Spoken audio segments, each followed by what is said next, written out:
Hello friends, बहुत बहुत स्वागत है आपका Python for web using Django के इस कोर्स में। और मैं हूं आपका दोस्त सौरभ शुक्ला। दोस्तों, हम लोग CSS स्टार्ट कर चुके हैं पिछले लेसन में और आज हम लोगों को देखना है स्पेसिफिकली टेक्स्ट रिलेटेड प्रॉपर्टीज। तो आइए शुरू करते हैं। सबसे पहले मैं आपको बता दूं कि टेक्स्ट रिलेटेड बहुत सारी प्रॉपर्टीज हैं और बहुत सारे HTML एलिमेंट्स होते हैं जिसमें कि टेक्स्ट होता है। इनफैक्ट ज़्यादातर HTML एलिमेंट्स में टेक्स्ट होता है। फॉर एग्जाम्पल, आप पैराग्राफ की बात करें, आप H1, H2, H3 की बात करें, या फिर आप टेबल टैग के अंदर सोचें, या फिर आप एंकर टैग के अंदर सोचें। आप सोच के देखिए, मैक्सिमम HTML एलिमेंट्स ऐसे हैं जिसके अंदर टेक्स्ट डेटा होता है जो कि विजिबल होता है पेज पर। अब उस पर हम कुछ प्रॉपर्टीज अप्लाई करना चाहते हैं तो क्या हो सकती हैं कुछ कॉमनली यूज प्रॉपर्टीज। तो आइए शुरू करते हैं। सबसे पहले हम लोग बात करने वाले कि एक HTML फाइल बनाते हैं, उसके अंदर इंटरनल स्टाइल शीट यूज करते हैं CSS की। तो मैं कुछ डमी कोड यहां पर लिख देता हूं। फॉर एग्जांपल, मैंने एक H1 लिख लिया और दिस इज हेडिंग, और ये मेरा H1 क्लोज। इसके बाद मैं कुछ पैराग्राफ लिख लेता हूं। This is a paragraph, okay. और मैं बना देता हूं for example list, unordered list. ये अनऑर्डर्ड लिस्ट बना ली मैंने, और इसके अंदर कुछ लिस्ट आइटम रख लेता हूँ। LI भोपाल, और इसी तरीके से दो और लिस्ट आइटम रख लेता हूँ। जैसे यहाँ रख लिया मैंने दिल्ली, और यहाँ पर रख लेता हूँ मैं कोलकाता। ठीक है, ये बन गया है। अभी इस कोड को मैं एक बार रन करके आपको दिखा देता हूँ कैसा दिख रहा है ये। Okay, cool. ये हमारा बन चुका है HTML कोड। अब इस पे CSS प्रॉपर्टीज हम लगाने वाले हैं। सबसे पहले CSS प्रॉपर्टी में लगा रहा हूँ, यहाँ पे हेड टैग के अंदर लिखता हूँ स्टाइल टैग, स्टाइल टैग के अंदर लिखता हूँ। हमें मालूम है 3 तरीके से हम लोग CSS लिख सकते हैं। वेज टू इंसर्ट CSS, जिसमें external style sheet, inline style sheet और इंटरनल स्टाइल शीट, 3 हमने देखे थे, जिसमें से अभी जो मैं यूज़ कर रहा हूँ that is internal style sheet. यानी कि उसी HTML फाइल के अंदर हेड टैग के अंदर स्टाइल टैग लगाकर हम लोग CSS की कोडिंग लिखने वाले हैं। वेल, सबसे पहली प्रॉपर्टी टेक्स्ट का कलर चेंज करना, बहुत ही कॉमन प्रॉपर्टी है। अब जैसे कि H1 पे मैं ये प्रॉपर्टी लगाना चाहता हूँ, तो मैं लिखता हूँ H1। आप चाहें तो एक ही लाइन में भी लिख सकते हैं अगर सिंगल प्रॉपर्टी ही सेट कर रहे हैं तो। कलर ब्लू, ठीक है। अगर आप एक ही लाइन में लिखते हैं तो भी ठीक है, आप अलग अलग लाइंस में आप इसको लिखते हैं तो भी ठीक है। जैसे कुछ लोग ऐसा लिखना प्रेफर करते हैं, वो कंप्लीटली आपकी चॉइस है कैसे आप लिखना चाहते हैं। ये देखिए, ऐसे भी लिख सकते हैं। अभी मैं इसको पेज को रिफ्रेश करता हूँ, ये देखिए ब्लू कलर से हेडिंग आ चुकी है। तो ये है कलर सेट करने का तरीका। लेकिन मैं आपको बताऊं, जो कलर सेट करने का तरीका है वो 3 तरीके से हो सकता है। एक तरीका जो अभी आपने देखा वो है कलर का नाम लिखकर। दूसरा तरीका ये हो सकता था कि आप यहाँ पर कलर का हेक्साडेसिमल कोड लिखते हैं। हेक्साडेसिमल कोड हमेशा हैश सिंबल से हम लोग स्टार्ट करते हैं, जो कि 6 डिजिट्स का होता है, और सारी डिजिट्स हेक्स डिजिट्स होती हैं, यानी 0 से लेके F तक आ सकती हैं। फॉर एग्जांपल, मैंने लिखा 00, 6 डिजिट्स है, FF00। हर एक डिजिट की वैल्यू 0 से F तक जाएगी, जो कि हेक्साडेसिमल डिजिट है। तो अभी मैं इसको सेव करता हूं और यहां पर देखता हूं। देखिए, इस बार ग्रीन कलर से आ चुका है। तो ये बहुत ईजी नहीं होता है कि आपको हर कलर का कोड याद रहे। It is obviously next to impossible कि आप सारे कलर का कोड याद रखें। लेकिन हाँ, ये ज़्यादा इफेक्टिव इसलिए क्योंकि आपको एक पर्टिकुलर शेड चाहिए होता है किसी भी कलर का। मान लीजिए रेड हम बोलते हैं, तो रेड के कई सारे शेड्स हैं। तो अगर हम कलर का नाम लिख रहे हैं तो सिर्फ रेड लिख रहे हैं, लेकिन रेड का अगर हमें थोड़ा बहुत शेड इधर उधर चाहिए तो हम क्या करेंगे, तो हम लोग फिर हेक्स कोड लिखते हैं, वो ज़्यादा कन्वीनियंट होता है। तो हेक्स कोड कलर पिकर वगैरह या HTML कलर्स करके भी आप सर्च करेंगे गूगल पे, तो आपको सारे कलर्स के कोड पता चल जाएंगे, बहुत इजीली उसकी लिस्ट मिल जाएगी। तो आप सिंपली गूगल पे लिखिए HTML colour codes, that's it. इसके अलावा तीसरा तरीका होता है RGB वैल्यू। तो मैं लिखता हूं RGB, और उसके बाद पैरेंथेसिस के अंदर मैं 3 वैल्यूज पास कर रहा हूं। ये 3 वैल्यू डेसिमल नंबर है, जो कि 0 से लेकर 255 के रेंज में होगा हर एक नंबर। जैसे मैंने लिखा 10, मैंने लिखा 20, मैंने लिखा 30। मैं यहाँ पर 10, 20, 30 की जगह क्या लिख सकता था, 0 से लेकर 255 के रेंज में कोई भी नंबर लिख सकता था।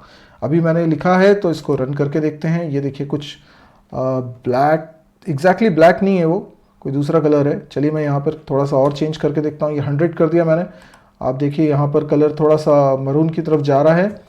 और इतना बारीक चेंज हो सकता है कि अभी आप नोटिस नहीं कर पा रहे हो, पर मैं इसको 200 कर देता हूँ। ये रेड की तरफ जा रहा है क्योंकि आप देखिए ये क्या है, इसका नाम RGB, तो रेड ग्रीन ब्लू की इंटेंसिटी को दिखा रहा है। अगर मैं इसको 255 कर दूंगा तो ये कंप्लीटली रेड हो जाएगा, और इसको मैं ज़ीरो कर देता हूं, तो मुझे ग्रीन बिल्कुल नहीं चाहिए, ब्लू नहीं चाहिए, कलर की मिक्सिंग से कलर्स बन रहे हैं, तो यहाँ पे रेड कलर मुझे चाहिए, टोटली रेड कलर चाहिए, तो एब्सोल्युटली रेड कलर से ये दिखाई देगा।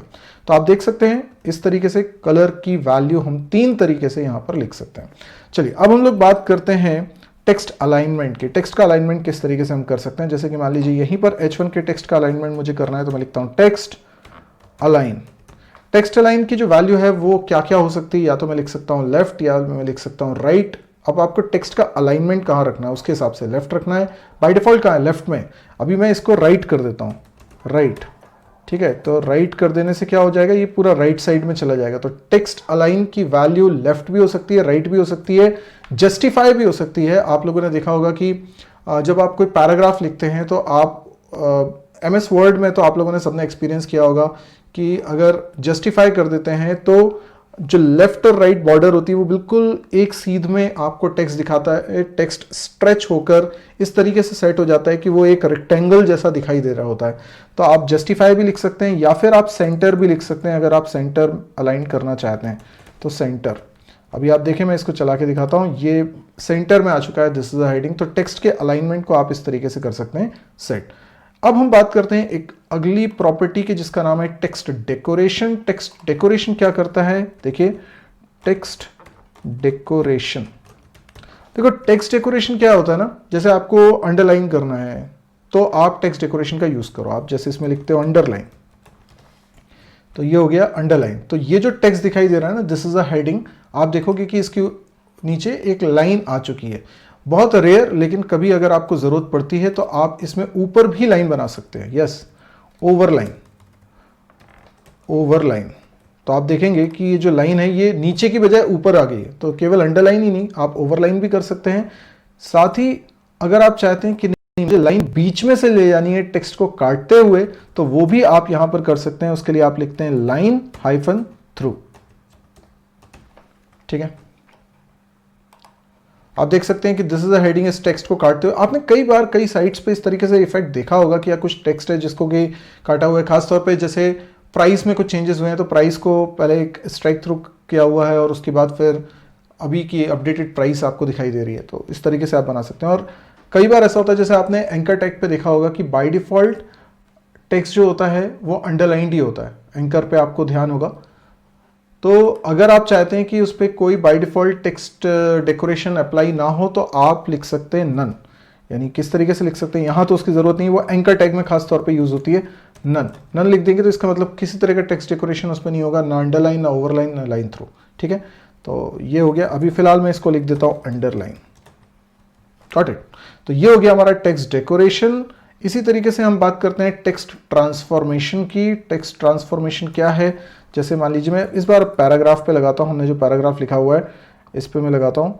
पैराग्राफ पे मैंने लगा दी है प्रॉपर्टी टेक्स्ट ट्रांसफॉर्मेशन, एक्चुअल में ट्रांसफॉर्म है इसका नाम, ट्रांसफॉर्म, ठीक है।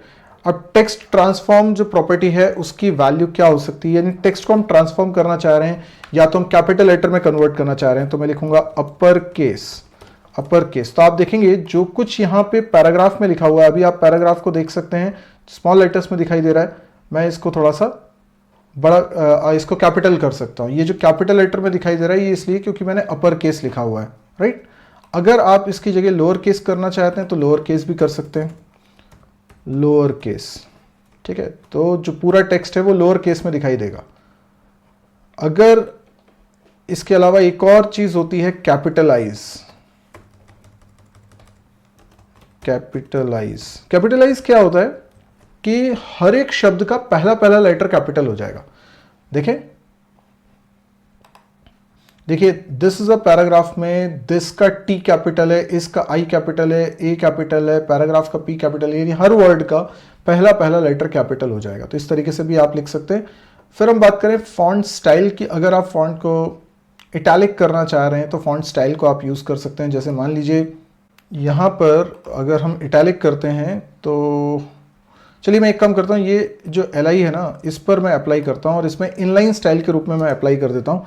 यहाँ पे मैं लिख देता हूँ स्टाइल और स्टाइल की वैल्यू के रूप में मैंने लिख लिया है फॉन्ट स्टाइल।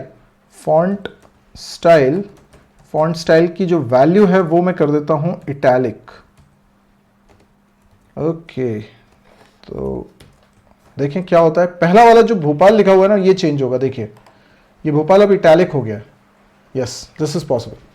चलिए अगली प्रॉपर्टी हम लोग देखते हैं फॉन्ट साइज। जैसे कि पैराग्राफ है, इसके फॉन्ट के साइज को मैं इंक्रीज करना चाहता हूं तो ये किस तरीके से होगा देखेंगे।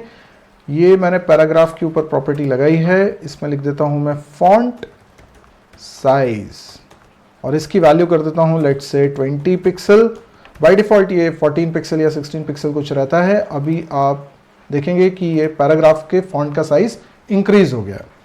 तो फॉन्ट साइज बहुत सिंपल सी प्रॉपर्टी थी, बहुत यूजफुल प्रॉपर्टी है। लेकिन फिर फॉन्ट वेट, अगर आप कुछ फॉन्ट को बोल्ड करना चाह रहे हैं, फॉर एग्जांपल ये दिल्ली जो लिखा है इसको बोल्ड करना चाहता हूं मैं, स्पेसिफिकली दिल्ली को ही बोल्ड करना चाहता हूं तो कैसे कर सकता हूं मैं। इस पर भी इनलाइन स्टाइल लगा देता हूं, यहाँ पे लिख देता हूं स्टाइल और स्टाइल की वैल्यू लिख देता हूं फॉन्ट वेट। फॉन्ट वेट की वैल्यू कर देता हूं बोल्ड। यस, ये हो गया। अब आप देखेंगे कि दिल्ली जो है वो बोल्ड हो जाएगा। यस, दिल्ली बोल्ड हो चुका है। इसके बाद अगली प्रॉपर्टी है फॉन्ट वेट, जिससे कि आप फॉन्ट फैमिली। फॉन्ट वेट तो हो गया, फॉन्ट फैमिली। फॉन्ट फैमिली से क्या होगा कि हम फॉन्ट चेंज कर सकते हैं। जैसे ये जो H1 है ये बाय डिफ़ॉल्ट कोई फॉन्ट है, अब मैं इसको चेंज करके कोई दूसरा फॉन्ट बनाना चाहता हूं तो कैसे कर सकते हैं हम इसको। हम लिखते हैं फॉन्ट फैमिली और फॉन्ट फैमिली की वैल्यू कर देता हूं मैं कैलिब्री। कैलिब्री एक तरह का फॉन्ट है और